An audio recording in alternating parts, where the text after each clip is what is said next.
45%. Ce serait le pourcentage de mariages en France se terminant par un divorce, soit un peu moins d'un mariage sur deux. C'est énorme. Mais pourquoi ça? Selon certaines sources, 46% des hommes en 2022 déclaraient avoir déjà été infidèles et 38% chez les femmes. En 2023, plus de 271 000 personnes auraient été victimes de violences conjugales enregistrées par les services de sécurité, dont 85% d'entre elles concernent des femmes, tout en sachant qu'il n'y aurait qu'une victime sur 4 qui porterait plainte. C'est affolant. Mais alors, quelles sont les autres raisons qui font que les relations amoureuses ne durent jamais bien longtemps? Tous les couples sont pas toujours en train de se foutre sur la tronche, il existe forcément d'autres raisons. C'est ce que nous allons tenter de comprendre dans cette vidéo et vous allez voir qu'il y a même certaines raisons que vous n'auriez jamais imaginées. Être en couple, c'est comme gérer une entreprise. Certains sèment le chaos en empêchant les autres de créer du lien, d'autres au contraire s'entraident main dans la main pour faire prospérer l'entreprise. C'est ce qu'a dit un mec quand on lui a demandé pourquoi les relations d'aujourd'hui ne durent jamais bien longtemps, dans une des vidéos que j'ai regardées à ce sujet. Après ça, je me suis posé une vraie question. C'est vrai ça? Pourquoi tous les couples que je connais finissent toujours par se séparer? Quelles sont concrètement les raisons qui font qu'aujourd'hui, les relations ne durent jamais bien longtemps? Je peux pas m'empêcher de penser à l'époque de nos grands-parents. C'était souvent des gens qui se mariaient très tôt, qui faisaient plein de gosses de partout, et où il y avait ce respect mutuel,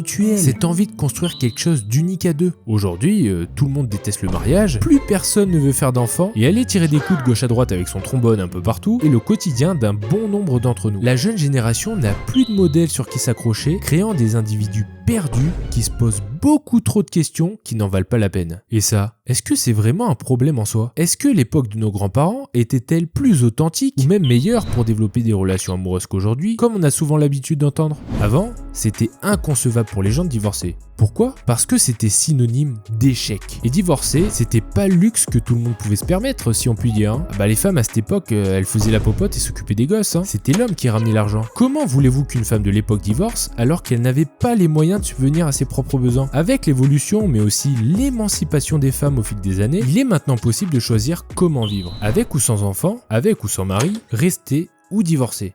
Donc attends, si je résume bien, t'es en train de nous dire que finalement, c'est mieux dans notre société actuelle pour créer des relations amoureuses? Oui et non. Aujourd'hui, on est libre de faire ce qu'on veut. Ou du moins, à peu près tout concernant la vie amoureuse. Mais tu te doutes bien, dans toute nouvelle chose, l'humain aime partir un peu trop loin. Combien de fois t'es tombé sur des mecs sur les réseaux sociaux qui disent qu'il faut absolument plus boire de l'eau du robinet, ou encore qu'il ne faut plus du tout manger de fruits parce qu'ils sont bourrés de pesticides, ou qu'il faudrait arrêter de se LeBron James l'eucalyptus et faire le No Nut November pour améliorer sa santé. Tout ça pour dire qu'aujourd'hui, à travers les réseaux sociaux, mais aussi d'un grand nombre de personnes qui divorcent, la vision du couple rime pour beaucoup avec séparation. Mais alors, pourquoi les gens continuent tout de même d'avoir des relations amoureuses? Pourquoi tenter de construire quelque chose avec quelqu'un alors que je peux butiner à droite à gauche sans me prendre la tête? Avant de connaître les raisons pour lesquelles les couples ne durent jamais bien longtemps, faudrait déjà se demander si c'est vraiment utile d'être en couple. C'est vrai ça. Quand t'es raplapla, pas très en forme dans la journée, tu vas te couvrir, t'hydrater correctement, dormir à point fermé pour aller mieux. Mais parfois, après un bon suppôt, ça va beaucoup mieux.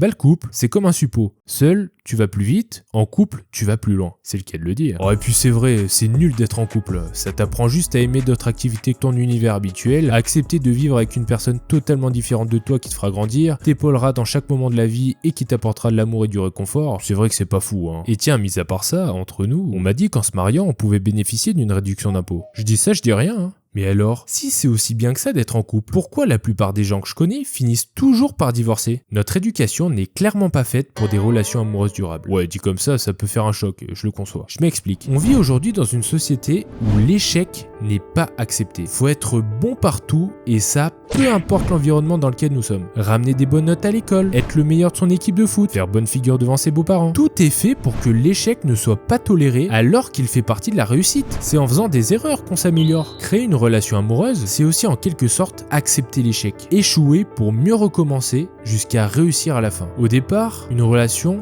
c'est bancal, hein.